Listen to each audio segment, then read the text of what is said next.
Now for the stiff leg deadlift. Now with the stiff leg deadlift, you actually start from the floor, and the bar position is going to be actually closer to your toes. This is why the details matter. I'm going to turn the bar so you all can see it.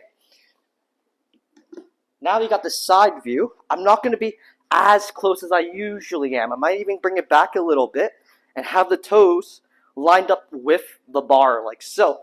The mechanic is still the same. I'm going to do my full hip hinge, but as you notice, I still keep the knees nice and straight. Some people can get it all the way here. I don't feel like you need to do that. You can get it to more of a vertical position.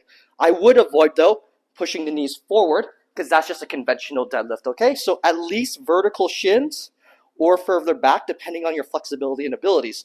I personally like a vertical position because it's a nice balance of strength to flexibility. I'm going to take that deep breath in, brace nice and hard, and I'm going to deadlift from here. Very different position, but the movement is still the same.